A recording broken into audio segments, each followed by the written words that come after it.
বাংলাদেশের নির্বাচন ব্যবস্থাকে ধ্বংস করেছিল এবং 2018 সালের একটি নিশিরাতের নির্বাচন হয়েছিল, আপনারা দেখেছেন।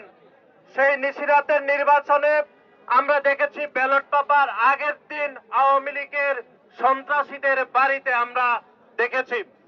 কিন্তু অত্যন্ত দুঃখজনক ভাবে আজকের দিনও আমরা দাঁড়িয়ে যেটি দেখলাম, বহুল কাঙ্ক্ষিত ত্রয়োদশ জাতীয় সংসদ নির্বাচনের যে পোস্টাল ব্যালটের ব্যবস্থা করেছে নির্বাচন কমিশন, সেই নির্বাচনেও আমরা দেখেছি যে পোস্টাল ব্যালটও জামাত ইসলামের বিভিন্ন নেতাকর্মীদের বাড়িতে পাওয়া গেছে।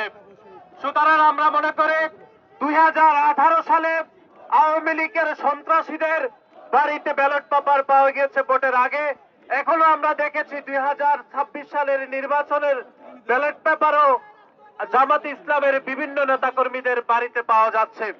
সুতরাং আজকের এই অবস্থান কর্মসূচির প্রথম দফাটি হচ্ছে যে নির্বাচন কমিশন যে পোস্টাল ব্যালটের ব্যবস্থা করেছে, সেই পোস্টাল ব্যালটের যে একটি ম্যানেজমেন্ট হয়েছে, সেই ম্যানেজমেন্ট অত্যন্ত বিতর্কিত হয়েছে। সেজন্য নির্বাচন কমিশনের প্রতি আমাদের উদাত্ত আহ্বান যে আপনারা পোস্টাল ব্যালটের বিষয়ে আপনাদের অবস্থান পরিষ্কার করুন এবং বাংলাদেশের মানুষের যে বহুল কাঙ্ক্ষিত যে নির্বাচন 2026 সালের 12ই ফেব্রুয়ারির যে ঐতিহাসিক নির্বাচনের বিষয়ে পোস্টাল ব্যালটের বিষয়ে যদি বিন্দুমাত্র যে বিতর্কিত সিদ্ধান্ত যদি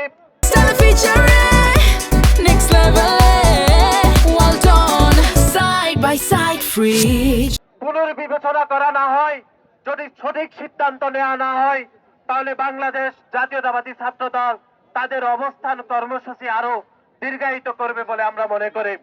সুতরাং নির্বাচন কমিশনকে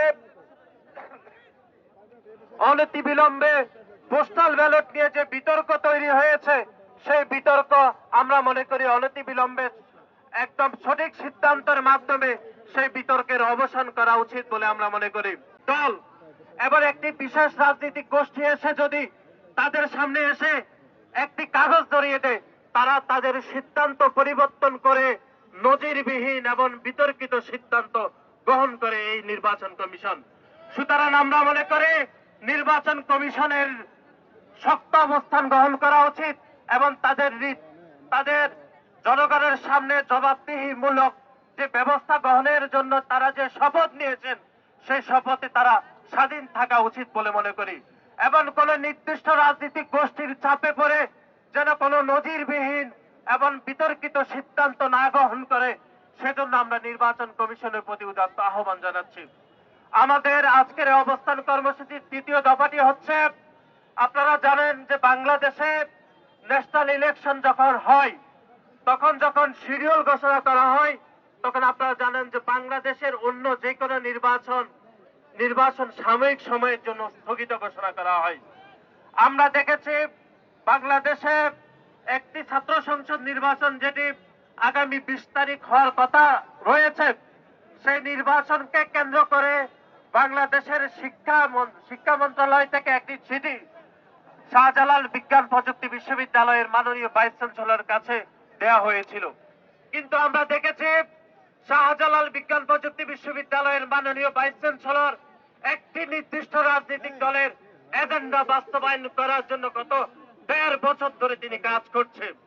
আমরা দেখেছি সেই শিক্ষা মন্ত্রণালয়ের থেকে যে চিঠি ওনাকে 5 জানুয়ারি পৌঁছানো হয়েছিল, তিনি সেই চিঠিটি বিশ্ববিদ্যালয় প্রশাসনের কোন ব্যক্তিকে সেই চিঠিটি তিনি দেননি।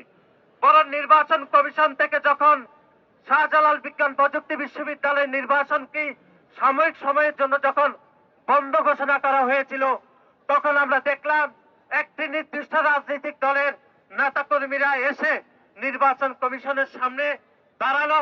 নির্বাচন কমিশন এমনি তার আগের সিদ্ধান্ত পরিবর্তন করে আবার নতুন করে তাদের পূর্বের সিদ্ধান্ত জানিয়ে দিল। সুতরাং আমরা মনে করি নির্বাচন কমিশনের শক্ত অবস্থান গ্রহণ করা উচিত। কোন রাজনৈতিক দলের চাপে পড়ে যেন কোনো সিদ্ধান্ত গ্রহণ করতে না পারে, যেন আগামী 13দশ জাতীয় সংসদ নির্বাচনে এরকম চাপে পড়ে যেন নজিরবিহীন কোন বিতর্কিত সিদ্ধান্ত গ্রহণ করতে না পারে, সেজন্য আজকে আমরা এই অবস্থান কর্মসূচি পালন করছি।